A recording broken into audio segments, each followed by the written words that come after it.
Hey friends, welcome to Mindfully Well with Mel. I'm your host, Melissa Ike. I'm a registered nurse, certified functional nutritionist, and life coach who empowers busy women to attain the life they love and to feel well inside and out. This podcast dives deep into the physical, emotional, mental, and spiritual aspects of what it looks like to live mindfully well. So let's get started.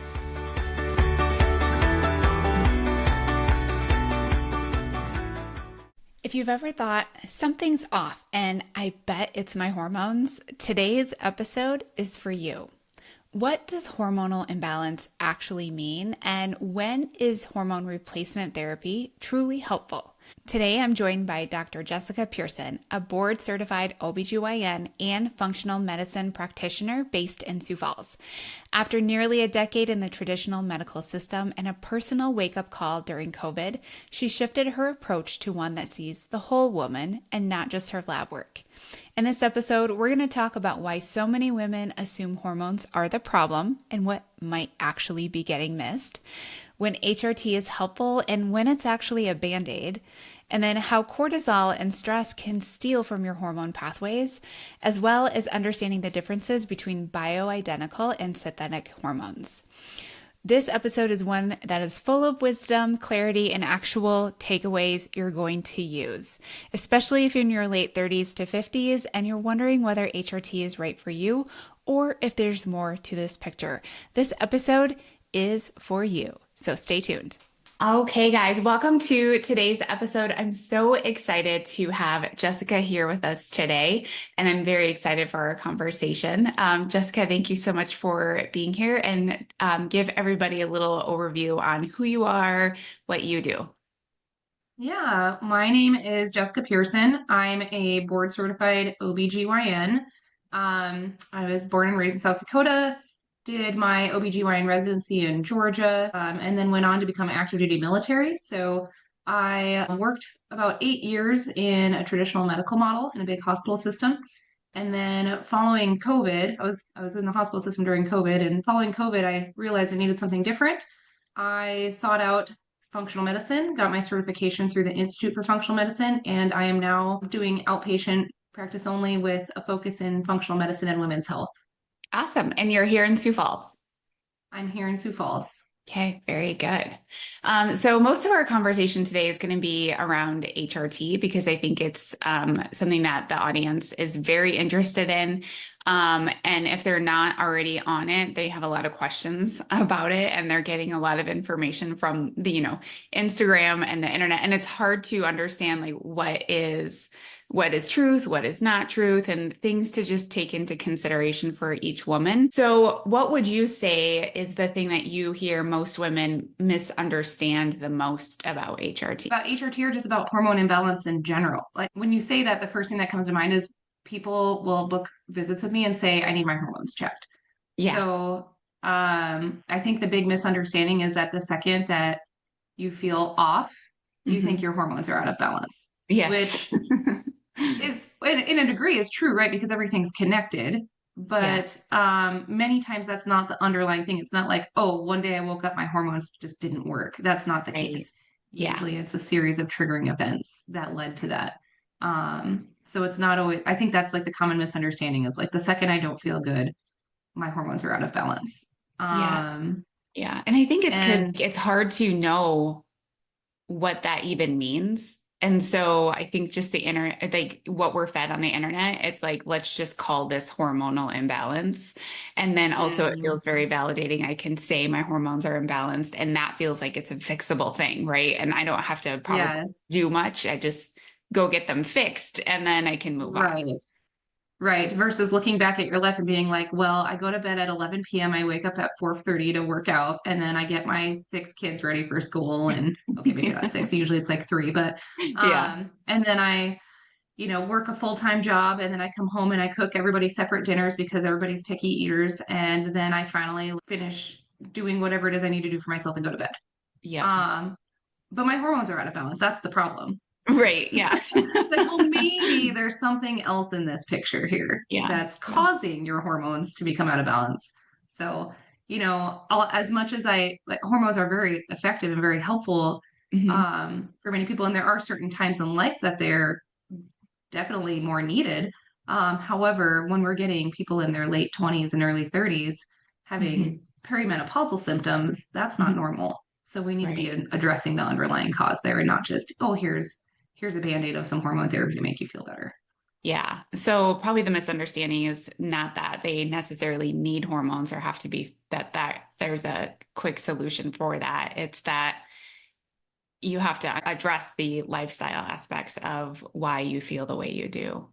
Right. Like, why are my hormones out of balance? Not, yes, my hormones are out of balance, but why are they out of balance? Yeah. Um, yeah. And there is a Yeah. time frame in life that they will become out of balance because we all go through Hmm. menopause at some point. And in that transition period, yes, your hormones will just automatically like that is really the only instance where your ovaries are truly not functioning like they used to because your body's going through that change. But Hmm.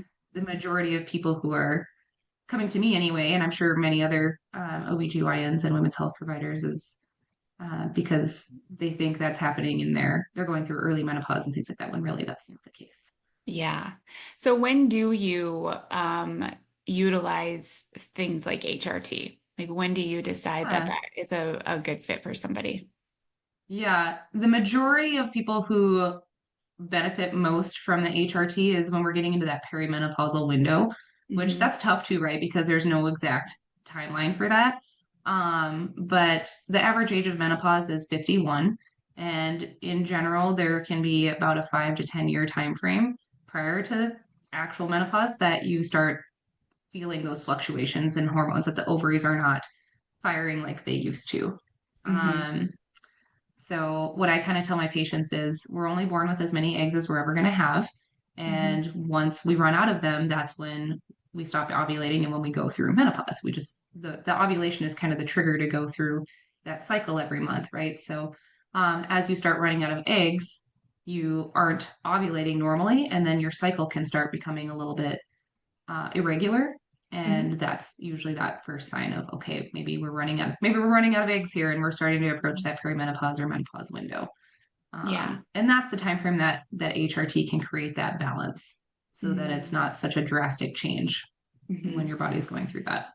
And so you use symptoms for the clients that they have as well as labs. Age, labs, it's very individualized. There's no one size Hmm. fits all because you do have some younger women who do go through kind of a premature ovarian failure, whether it's from, a cancer treatment or Hmm. surgery of some sort or something like that. So we do have other people in different categories that will go through these symptoms outside of the perimenopause window. But Hmm. yeah. So, but I generally, because of the functional medicine background, I try to get the full picture of like, okay, what does your day to day look like? What Hmm. triggering events have you had in your life? And is this truly perimenopause, menopause, or is this stress? Is Yeah. this too much cortisol? Is that the Yeah. hormone we need to be addressing? And I would Yeah. say 9 times out of 10, it's cortisol. And even in those Yeah. people who are in the perimenopause window, high cortisol will make these symptoms worse. Hmm. So, regardless of whether or not I start HRT, I always address the cortisol aspect as well. Yeah. Can you explain how cortisol actually impacts their sex hormones? Yes. Oh, this is where I have my laminated chart that I like to show people. I'm a very big visual aid person. So, you can actually look up the steroidogenesis pathway. You could even Google it if you want to do the steroidogenesis pathway, and you'll see that cholesterol is a precursor for your estrogen, progesterone, testosterone, as well as cortisol. So, cortisol shares the same production pathway as all of our sex hormones. So, in a balanced state, when your body's in a restful, balanced state, cholesterol should be feeding all of those pathways normally. But when your body is demanding more cortisol, whether it's due to emotional stress, physical stress, you're just not sleeping, things like that. Like there's all different kinds of stressors out there that are good and bad. Frequent travel, those kind of things. When that cortisol is high, you can start to pull away from the production of those sex hormones. So if your cortisol is high and your sex hormones are low and you just give yourself some HRT to try to make it better, yes, you'll feel better, but you still haven't stopped pulling from that production pathway of those sex hormones. So Some people will start requiring higher and higher doses of Mhm. HRT, which is also not normal, right? That's kind of a signal to me too of like, okay, why do we were stable for a year and all of a sudden we're going up? That's not normal. So Mhm. I'm very cautious to go up on hormones once people are in a stable state because that to me is a sign that okay, cortisol may be off again. Mhm. Um, so it's very, very important to address it because it is pulling from that pathway. Okay. I also think that's why labs are so valuable for people. Like, even though like someone would come into your office and you're like, well, I can pretty much tell you what your labs are going to say, but it's like them seeing that lab and that value, they're like, oh, I get it now. And now it's not in my head and I feel validated and I understand that there's a purpose to why I feel the way I do. And also, I'm more willing to make changes when I see it on paper and have that data. Yeah, I'm very much a data-driven person. A lot of my patients are too. So one of the things I'll actually encourage them to do too is get some sort of wearable device. So like Mm, right now I have an Oura ring. yeah. Previously I had a Whoop band, but I'm very much like if you want to see what you look like on a day-to-day Mhm. versus just like an on occasion lab draw, wearable devices are really helpful for that too, because you can Yes. see they'll tell you what your stress level is like. Yeah, the Oura Ring is just like one of the best inventions ever too. For I think it's just so valuable for women to see their day to day. And I think one of the biggest things that I love that the Oura Ring does is not only like your cycle and like confirming ovulation and then knowing why you feel the way you do when you're in your luteal phase and things like that, but how strongly alcohol impacts you. Um, Yes, Women, yes. we know we feel like crap after we drink alcohol, but when the Oura ring is like, what are you doing? It's like it's like yeah, questioning Hmm. your life decisions, and you're like, yeah, I stayed up till 11 and had 3 espresso martinis last night, and and then it's like, With yeah, maybe caffeine we and shouldn't do that. alcohol. Yeah. Yeah. Why did you only sleep 3 hours last night? And it Yeah. was poor quality. Yes, So, yeah. So I think that that can be so, you know, for one, I think seeing that my Aura ring will shame me sometimes, like it probably isn't trying to shame me, but I feel shame from it. I'm like, oh yeah, we should probably not do those things. Thanks, yeah. Aura ring. Yeah, but Yeah. I am a big fan of the Aura ring as well. Yep. Yep. Um, And I think it validates women too. So what I found more is that many women in general are, they're the ones who take care of everything, right? They take care of the house, they take care of the kids, they also work. Um, and then they compare themselves to other women on social media who are posting all the rock star things they're doing when really in reality they're all struggling through the same stuff. yeah, And I think that the Oura ring can be validating for those women to be like, oh, I am doing too much. Oh, I hmm do need to rest a little bit. Because if the Oura ring's yelling at them like you are struggling, then that's kind hmm of that validation of, instead of them just internalizing everything and saying, oh, no, well, this person's doing more than me, so I'm not doing enough. Because I think yeah, people have it, when you don't have that data, you just have a tendency to subjectively compare yourself to other yeah, people and yeah, think that you're not doing enough, and you never recognize that you're doing, like women are very bad about recognizing when they're doing too much. yeah, So I think the Orwin can be validating in like if you have data that's showing you, hey, you have pushed yourself to the max and you need to rest, then that can be validating for the women that are struggling out there of like, I'm not doing enough to be like, oh wait, I'm actually doing more than enough and I need to step back a little bit. yeah, So I have found that it's the aura that data is better at helping women step back a little bit. hmm Because if we yeah, don't have that kind of data, then we always think we're not doing enough, right? yeah, absolutely. Um, Can you explain, because I often even have difficulties understanding the difference of bioidentical hormones and synthetic hormones Yeah. when you decide to use them? Like, how does somebody know if they're even taking one or the other? And what are the differences? Yeah. So this can get confusing, especially when you start talking about compounding too, because people automatically think that you have to have them compounded in order for them to be bioidentical. And that's not true because you can actually get them from the pharmacy. Hmm. Um, the FDA approved versions that are there are FDA approved bioidentical versions. So bioidentical is basically saying that it's identical. The chemical structure is identical to what we make naturally. And it's usually sourced from things like plants, like soy, yam, those kind of things. So it's a very similar, or it's the same like bioidentical chemical structure that we make ourselves. Whereas synthetic is made in a lab. It's not the same chemical structure. It functions in a similar way, but it's not the same structure. So it's not, I guess, like air quote, natural because it's made in a lab. And then the confusing part there comes in like bioidentical versus compounded. Well, bioidentical just means it's like estradiol. So for estrogen, it'd be estradiol. That's our bioidentical estrogen that we have. We also have estriol. So estradiol and estriol are the bioidentical formulations of estrogen that you can use. And from like a pharmacy, from the FDA approved version, usually we have like the patch, and there are some vaginal options too, but they're like the same dose, right? So when it's coming from an FDA approved like pharmacy source, it's like a set dose. Whereas compounding just means that you're able to titrate that dose differently. So same estriol, estradiol, but you're able to titrate that dose differently. So it can be more individualized. So that's where it's different. Progesterone, same kind of thing. Progesterone's a little simpler, but you can get like a micronized progesterone from the pharmacy as well, or from a compounding pharmacy. So comparison, I see a lot there. I would say most OBGYNs in the hospital setting too are using bioidentical estrogens and usually the transdermal route because that's safer. Progesterone, a lot of docs are still using the synthetic versions. It's like Provera, Megace, those kind of things. Those are synthetic progesterones. So when you're getting a progesterone, you want it to be a progesterone, not some other fancy name. Okay. So good to know. How about testosterone?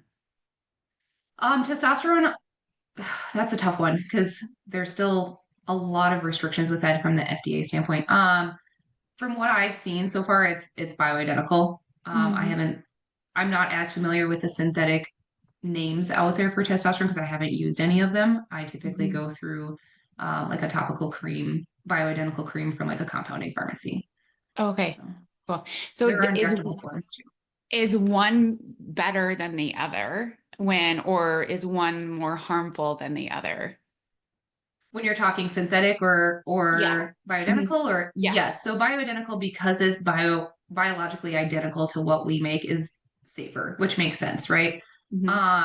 Versus like a synthetic that's made in a lab, we don't know how our body's going to actually react to that, and everybody's a little bit different. So bioidentical is always safer, always.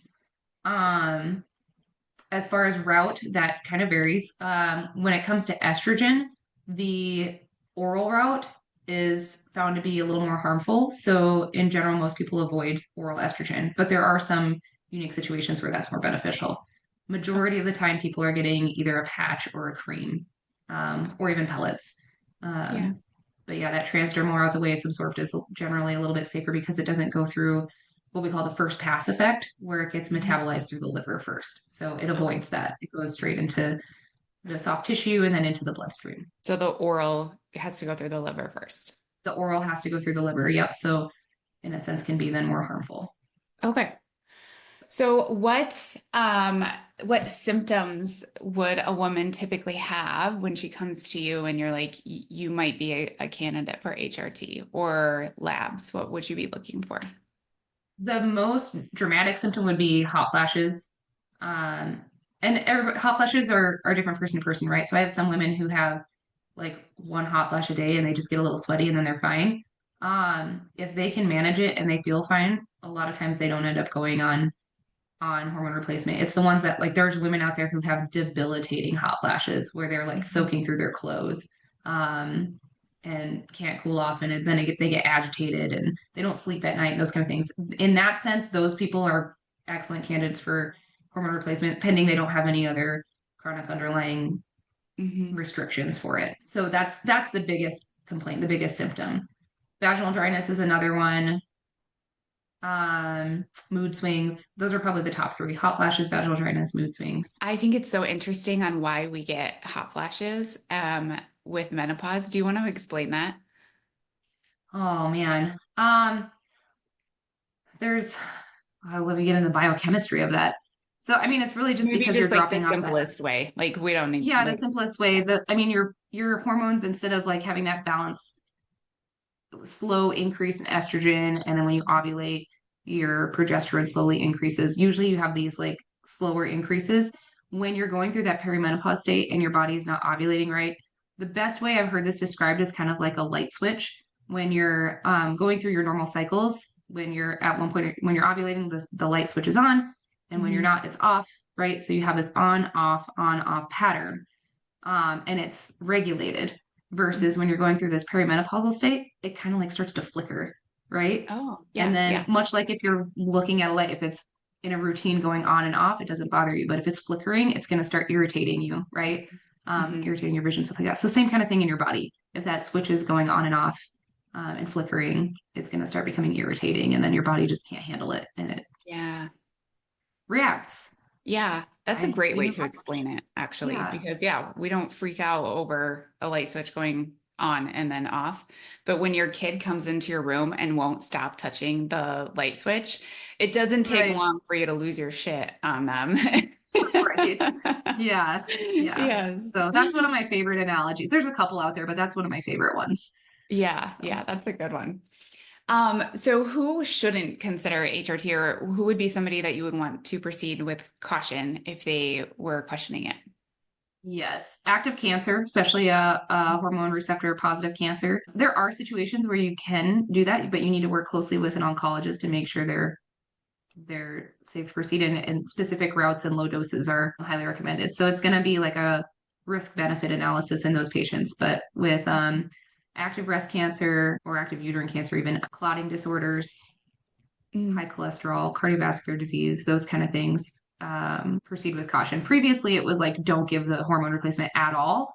But as mhm. we've learned more with the bioidentical versions, we're starting to find that it can actually be beneficial in some of those populations. But I still proceed with caution in those and all. If they have another provider like a cardiologist or an oncologist or whatever, I like to work closely with those providers just so they're on board as well, right? Yeah. And so that they know what the treatment plan is from both sides.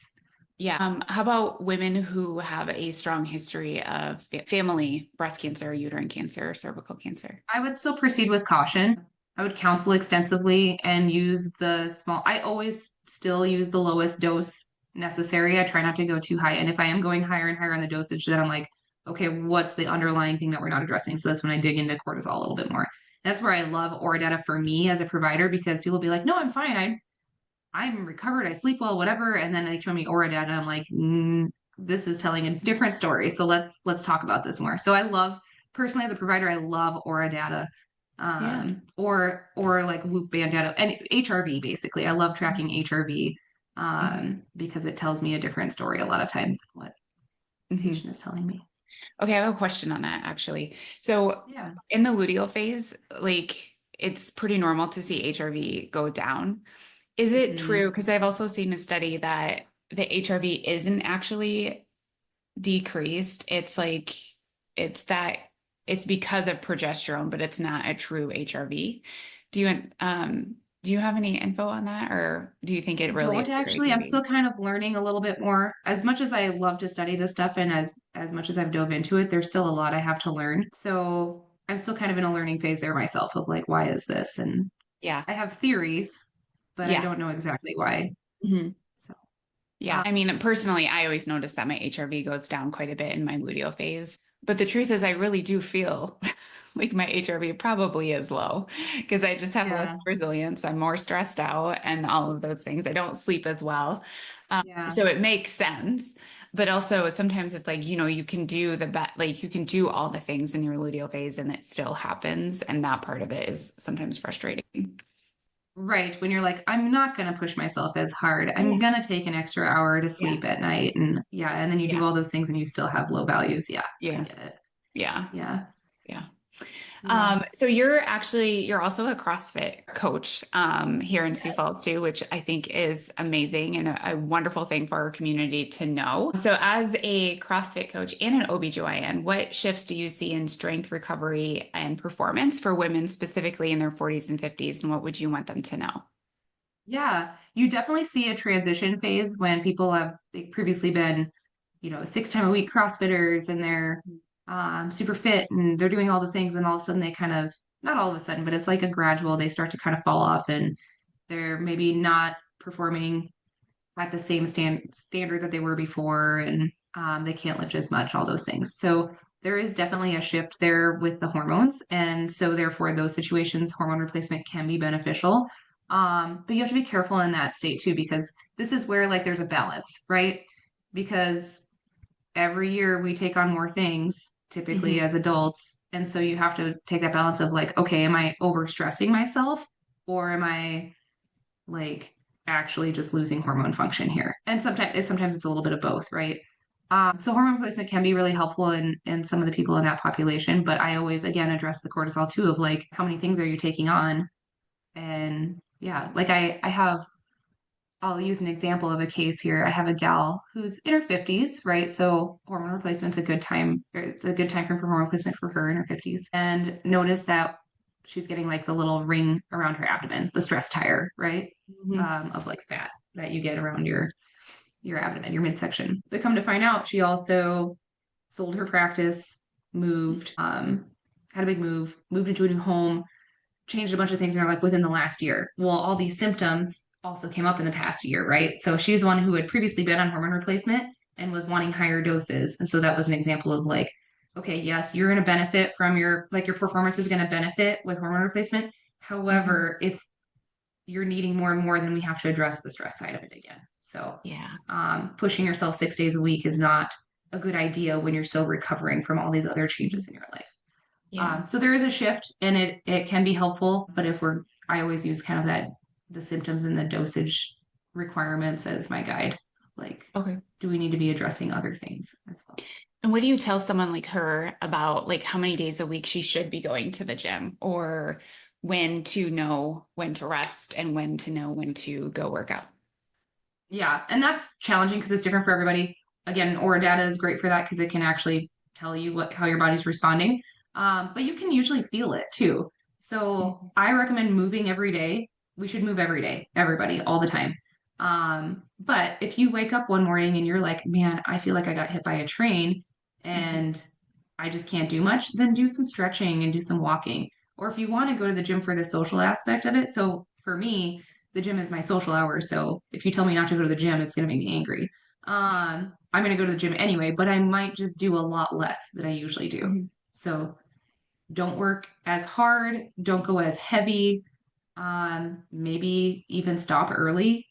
All of Mhm. that is okay. So people just acknowledging the fact that it's okay to take a step back. You can still show up, you can still move, but listen to your body, listen to how you feel. And if you don't really recognize how you feel, get a device to help tell you how you feel until you start feeling those changes, right? And I'm one of those people too that used to just ignore things of like, I'm Mhm. not tired, I'm just lazy. And Yes, so I like I hear was that all that the person of time. like, I'm not tired, I'm just lazy. And so I would push myself. And then Yeah. I finally got a Whoop band that was tracking Mhm. my HRV. And I was like, oh, I'm not lazy. I'm actually in the Mhm. red zone because I worked a 24-hour shift and didn't sleep enough. And yeah, Yeah. maybe I need to actually take a time out. Yes. So, And anyone out there also who is telling themselves that they're lazy is never going to be a lazy person. right. Like, just know Yes. you're not lazy. Yes. If you're questioning it, that's just not even an issue. What you actually need is some rest and to address your stress. And And then, some mindfulness. Yeah. yeah, yeah, for sure. All right. Well, I think we got through everything I wanted to talk about today. Is there anything else that you feel like people should know? The big thing is just, not always blaming it on your body failing you. It's Hmm. sometimes your mind is failing you because you're pushing yourself too hard. Yeah. But I'm a big fan of, as somebody who's pushed myself way too hard and have seen the results of what that does to your sex hormones, I like to encourage others to just take a look at what's going on in your life and make sure that there's not something else contributing to it before you Yeah. just try to go jump in and get some hormones. There's a lot of people who are quick to prescribe Hmm.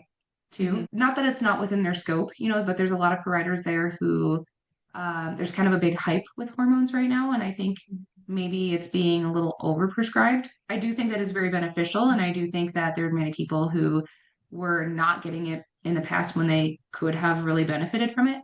However, there's another side of it where it's like the second you have symptoms, you're getting hormone replacement. So Yeah.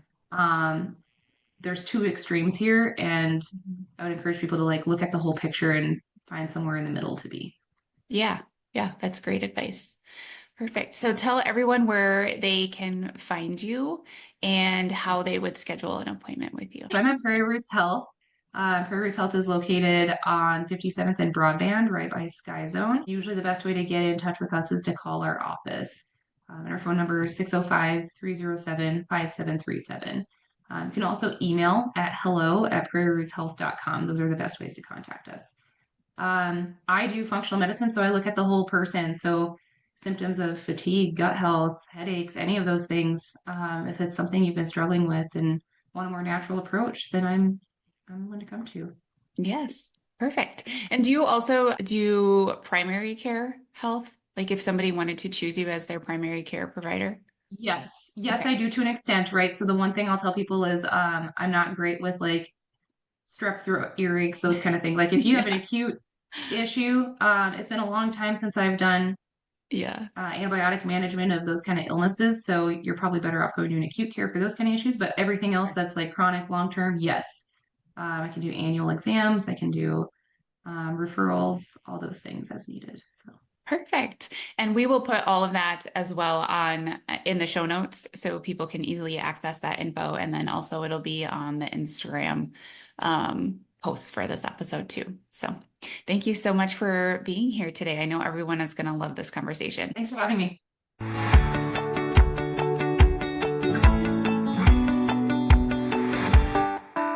Thank you so much for listening to this episode of Mindfully Well with Mel. If you're ready to take practical steps to live a more mindful and healthy life, I encourage you to follow along on Instagram.